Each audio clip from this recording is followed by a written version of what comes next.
Jeff Wald, welcome to the Human Capital Innovations Podcast. Thank you so much for having me. Yeah, it is a pleasure to have you. It was fun getting to know you a little bit in the pre-interview and just having a nice chat. And I'm excited to have a conversation today about the changing nature of work and how disruptive technologies are really changing what it looks like, what the nature of organizations, the nature of jobs, the nature of professions. So that'll be the focus of our conversation today. And really zooming in on your Amazon bestseller, The End of Jobs, The Rise of On-Demand Workers and Agile Corporations. Such a timely book, an important topic. I'm really excited to have a conversation with you today about it. As we get started, I just wanted to share Jeff's bio with everybody. Jeff Wald is the founder of Work Market, an enterprise software platform that enables companies to manage freelancers, acquired by ADP. Jeff has founded several other technology companies, including Spinback, a social sharing platform eventually purchased by Salesforce. Jeff is an active angel investor and startup advisor, as well as serving on numerous public and private boards of directors. Jeff is the author of that Amazon bestseller, The End of Jobs, and we'll be getting into that more here in just a moment. So again, welcome, Jeff. Before we really launch into the conversation, anything else about yourself that you would like to share by way of background, personal context, anything like that? No, just how excited I am about this topic and how important I think this topic is we as a society, let alone companies and families, think about how to plan for the future. Super important to think about all of these issues and to debate and discuss them. Absolutely, I completely agree, because whether we like it or not, the future is coming, and disruption is the name of the game, and messiness and complexity is really just what the world is throwing at us right now. And so we either get to kind of dig in and try to stay entrenched in how things were in the past, or we can embrace the ambiguity and open ourselves up to change and prepare for the future. So I think exploring your book's really going to be a fun opportunity. So tell us about why you wrote this book. What inspired you to write The End of Jobs? Annoyance and frustration inspired me. As I will say this, look, as the founder of Work Market, I had the opportunity to go and speak at many conferences and on many panels, and I'd hear other, experts and thought leaders talk about things, and I think that's crazy. Why is he saying that? Why is she saying that? That has no chance of coming true. And it started to strike me as not only disingenuous but harmful, as companies would say, oh my gosh, everyone's moving to on-demand labor, we have to do it too. No, they're not. That's not happening. As the founder of Work Market, I wanted it to happen, but it wasn't. And I said, you know what, we need to bring some context to conversations about the future of work. And to me, that context, and importantly, evidence, has three bases. One is the history of work. We've been here before, Jonathan, right? Like, we've seen how companies and workers have come together in the face of technology change, social change, and a host of other things. The second is data. Let's look at the data and the data trends, data patterns, and where data is and what it means. And the third is, let's talk about how companies actually engage workers. Because there is this rather large misconception that labor resource planning meetings kind of go like this. CEO walks in and she says, all right, so we got to do something with our workers, just hire the cheapest ones and screw them all. All right, meeting adjourned. Shockingly, that is not how those meetings go. So understanding the history, understanding the data, understanding how companies actually engage workers, that's what we lay out in the book. And I think that those things are fundamental in having any conversation about the future of work. Wonderful. I completely agree. So tell us, kind of summarize the main premise of the book, the key takeaways of the book. Tease it for us a little bit. Sure. Well, look, the big takeaway is that there will be no net job losses from robots and AI. History tells us that, data tells us that, how companies engage workers tells us that. But it doesn't mean that we're not in for a rough patch. It doesn't mean that we will not lose a huge number of jobs, upwards of 25 million in the United States, from automation, robotics, AI. And the big challenge for society is, how do we retrain those workers? And history here has very poor lessons for us. Well, very good lessons that give us very poor or unfortunate outcomes, which are that we have not done this well. We have never done this well. And so be mindful. We've always been resistant, right? At any Yeah. stage, we talk about the various industrial revolutions. We're in the fourth industrial revolution now. Mhm. To your point, can we learn from history and from past mistakes so we can embrace this shift and these changes better, or are we going to dig in our heels and go kicking and screaming into the future? I am hopeful that we will be mindful and learn lessons from history, but people do change poorly. Companies do it even worse, and societies do change terribly. And so this change will come quicker. And in that case, I am not overly optimistic, but we have new technologies and new processes for adapting and for helping to retrain workers. And in that case, I am optimistic. Yeah, and for the same reasons, I'm concerned. I have my concerns, but I do have optimism, and I'm cautiously optimistic about moving forward into the future. And frankly, I see. I mean, to your point, will there be disruption? Will there be displacement of jobs? Yes, and yes, right. Mhm. But at the end of the day, will we have net job loss or net job gain? And I think these new technologies, when leveraged and embraced, they will open up a whole world of new opportunities and new types of work experiences and new jobs. Of Um, course. right. And so that's where the reskilling and upskilling has to come, so that we can have people that are trained, for the jobs of yesterday, that now they'll be prepared when their jobs get displaced for the jobs of the future. Very true. But let's talk through an example, if we could. And this has become my favorite example. I used to talk about the ATM, and I talk about the ATM in the book. But let's talk about truck drivers. Now, Jonathan, if I were to ask you, that's right, you didn't realize I'm gonna flip it on you right now. I'm gonna ask you some questions. If I were to ask you, of the three, they're knowing that there are 3.3 million people employed as truck drivers in the United States. How many people do you think will be employed as truck drivers in the United States in 10 years? Yeah, with self-driving vehicles, there has to be a shift there. But I guess the question is, and I don't know the answer to that, but the question is, will they be traditional truck drivers in the way they've been truck drivers in the past, or will now they be, do we still need people to be involved with the transportation of goods? And the answer is yes, absolutely. Absolutely. You know what? Shocking nobody. Incredibly thoughtful answer to that question, as opposed to the normal, which is, oh, probably none, or I don't know, maybe just like a million. And here's the answer that I think about. I think about the fact that there'll probably be about 3.5 million truck drivers in the United States in 10 years. And here's why. The idea that autonomous vehicles are coming is an idea that we've had for 10 years. The idea of getting them road ready, that last 10%, we've been 10% away for 10 years. We may never have autonomous vehicles. That's actually a reality. I think it's a very low probability, but it is a possibility. So in the next 5 years, let's assume, oh my God, they cracked that code. I don't think it'll happen, but let's assume that that happens.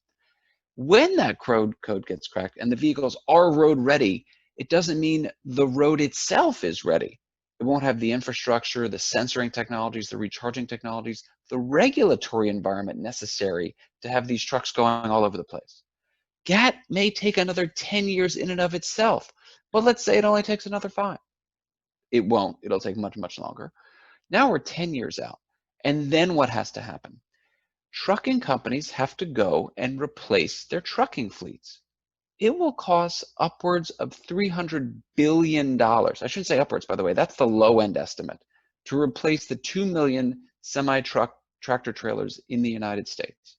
The largest company in this space, Knight Swift, has an annual CapEx budget, not truck replacement budget, mind you. That's just a portion of their CapEx of $500 million.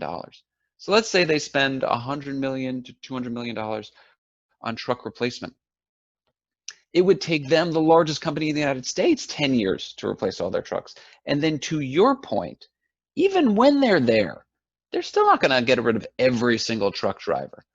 And so when we look at the data, when we look at how companies actually engage workers or deploy capital, you see a picture that says for the next 20 years, we're not expecting that many job losses in trucking. The real story for truck drivers in the United States is that there's a shortage of them today. And one of the reasons there's a shortage, I would bet, is that people say, oh, truck drivers, their job's going. I don't want to go into that field. No, it's not going. This is a good, decent paying job for for any person that wants to go and take this line of work.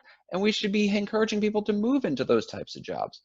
It is just a one example that illustrates the complexity of the situation and the general misconception a lot of people have about how robots and AI are going to take jobs and how it's actually going to play out. Yeah. So what I hear you saying is that the sky isn't falling, right? When it comes to disruptive technologies, AI, machine learning, and how that's going to kind of cause some shift and up, there will be some upheaval and there will be challenges associated with embracing these new technologies. But it will likely come faster than we experienced in previous iterations of the Industrial Revolution. But it's not, the sky isn't falling, and it's not, those are often are scare tactics, right? And Yeah. whether they're well intentioned or whatever the reason, we can be more thoughtful and more nuanced about how we approach the realities that this shift will be facing, putting on organizations. One of the many challenges we have as a society is the fact that you have to be sensational in order to get noticed, and everybody wants to get noticed in the social media context. And that certainly applies to people making predictions about the future of work, and thus sensationalist predictions get the most media pickup, and those generally are the most ridiculous, the most not based on evidence, and the most incorrect. Yeah, absolutely. So what do you see as the biggest pros and cons, both sides of the coin, in terms of organizations of the future embracing, all these disruptive technologies we know about now that are, we're trying to figure out and refine and prepare for the future of work, but also technologies we don't even have a clue about right now, that are going to pop up. Well, there will certainly be technologies we don't have a clue about, and job functions and job roles that we don't have a clue about, that history will tell us 10 years from now, 20 years from now, there will be millions of people employed in a job function that neither one of us who study this a lot and think about this a lot could even remotely think about. We couldn't guess it. And there will be millions of people employed in it. If we had said 20 years ago to somebody, hey, there are going to be millions of people employed as social media managers, people go, what the heck is that? Why would somebody need that? Well, we can argue as to not whether somebody actually needs that. But be that as it may, it is a job function that across the world millions of people are employed in. Okay, so there is that. Look, in terms of how companies are going to act and react, they will do as they have done throughout history, which is they will be thoughtful, they will do a lot of analysis, they will dip their toe in the water. Once technologies are proven enough and they see the ROI and they will see what their customers like or dislike, they will see how their competitors are acting and responding, they will move more fulsomely. Look, the technology has existed to displace every single retail checkout clerk. That technology has existed for 10 years. But I don't like that experience. I still like to go to a checkout person. And therefore, we haven't seen a huge amount of job loss there. So just because the technology exists doesn't mean that the jobs go away. Yeah, absolutely. Do you see like what other types of benefits do you see as we embrace technologies moving into the future? Well, the other clear benefit as technologies massively increase productivity is that they massively decrease the cost of production and the cost of goods. This is why historically, as we look at technological changes, the first three industrial revolutions, as you highlighted, because a lot of people call what we're in now the fourth industrial revolution, which I think is very accurate. One of the very clear patterns and very clear trends is a increase in the number of jobs, a decrease in the number of working hours, and a increase in the standard of living those decreased working hours can provide. And we see that because we decrease the cost of production, we increase the amount of goods people are capable of consuming or the quality of goods and a host of other things. And therefore we have this tremendously wonderful standard of living that is increased. Very clear, very consistent trend. And so that is a huge benefit that will accrue to all of society. it doesn't mean that all members of society benefit from it, right? There are people that get left behind, and we have this incredibly important responsibility to look after those people, to provide them with the support necessary to do the retraining, to get into the industries and the jobs that are growing. And if we don't do it, and again, we have done a poor job of this as a society throughout history, as societies throughout history, we don't do this and we don't support these people to our peril. It will make this transition all the more difficult, and it will be a difficult transition. Yeah, I think that's well said. And yeah, I'm not sure what the answer is to that. The issue with the haves and the have-nots, and the systemic inequities that we see present in many of our systems today. Will we be able to close the gap? Will they be exacerbated by these continued shifts? Like you said, history doesn't always paint a great picture on how we handled that in the past. I hope we can do a better job this time. I truly hope that. I'm with you. I am with you on that hope. Yeah, absolutely. Well, so wonderful. I'm excited to have an opportunity to check out your book in more detail, because everything you're saying resonates with me so much. And before we close, I'll ask you to share with listeners how they can get, in contact with you, how they can find out about your book, how they can get a copy of your book. But before we go there, I did want to talk for just a few minutes about the Future of Work Prize. Can you tell us a little bit about that? Why you decided to launch it? Sure. Well, the reason I decided to launch it was because writing a book is really hard. And it took me 7 years to write this thing. And as I was coming in a year before I had finished, obviously I didn't know it was a year before I finished yet. I thought, you know what, I'm not coming up with enough pages, and I do not like to repeat. I'm not a repeater. Don't like to repeat. So you had to say that 3 times. And so I came up with the idea of asking a lot of the people that I interviewed for the book, a lot of people that I got the chance to know through Work Market, to give me their thoughts on what the world of work looks like in 2040. I mean, it occurred to me, Jonathan, that I was so fortunate to be able to interview these people, to get to know these people, and these are the men and women that are actually shaping the future of work. They're the leaders of some of the largest staffing firms. They're the leaders of the largest unions, the heads of HR and executives at some of the largest companies. These are the people that are really transforming their organizations to deal with all the changes we're talking about. So what do they think? What do they think the world looks like in 2040? And I was able to convince enough of them to do it. They wrote these beautiful pieces that we included into the book, 20 pieces. And I was thinking, as I was coming up with this idea, you know what, I'm an advisor to the X Prize. I'm a huge fan of the X Prize. Why don't I create my own little X Prize?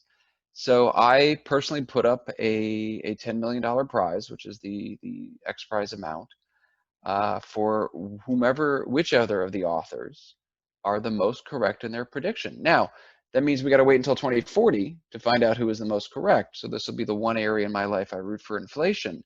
But it is so fascinating, and I am so honored and so impressed with everything that these people wrote. And it makes for just a much better book and a much better read than just here's Jeff Wald's thoughts based on history, based on data, based on how companies engage workers. That's one point of view, but here are 20 other points of view that are equally, if not better, informed. And it was a great part of the book, easily my favorite part of the book, mostly because I didn't have to write it. Well, good. Tapping into the expertise of others is an ingenious way to go about writing a compelling book. So good job. And like you said, while there's challenges in coordinating that, ultimately it enriches the read. It enriches the experience of the reader, and leveraging that expertise of all those other people that also are doing a lot of work in this area. So that's excellent. So Jeff, as we wrap up today, I just wanted to give you a chance to share with listeners how they can get connected with you, find out more about what you're up to, what you're doing on an ongoing basis, find your book, all of that kind of stuff. And then give us the last word on the topic. Sure. Well, I appreciate it. The one place in the world that I go by Jeffrey and not Jeff is on Twitter, because I couldn't get at Jeff Wald. So at Jeffrey Wald on Twitter. LinkedIn, though, is the place that I post the most and interact with people the most. You can always reach out on LinkedIn. And the book, as you mentioned, we were fortunate to become an Amazon bestseller, hit #1 in all of Amazon's HR categories. Amazon is still the best place to get the book, although as bookstores open, I'm very excited to walk into my first bookstore and see the book on the shelves. So I'm looking forward to that. And then the last word on the topic is one of caution, to be wary to your listeners of anytime they hear predictions in the future of work. Be wary. I'm not saying that my approach is correct. I'm just saying that it gives a higher probability that predictions of the future of work that are not based on history, that are not based on data, that are not based on how companies engage workers, just be wary of those predictions and take them with a grain of salt. Yeah, because that's just looking into a crystal ball, right? We have to have reasons for looking at trends and how they lead into predictions. So I think your approach is the right one. As an academic, who also does work in the consulting world and in this space, I'm all for the data. I'm a data wonk, so I love that caution. And I really appreciate the opportunity, Jeff, to talk with you today, to learn more about your book and your approach. And I really encourage listeners to reach out, get connected on LinkedIn, check out the book, support Jeff and his work. And as always, I hope everyone can stay healthy and safe, that you can find meaning and purpose at work each and every day. And I hope you all have a great week. Thank you so much for having me.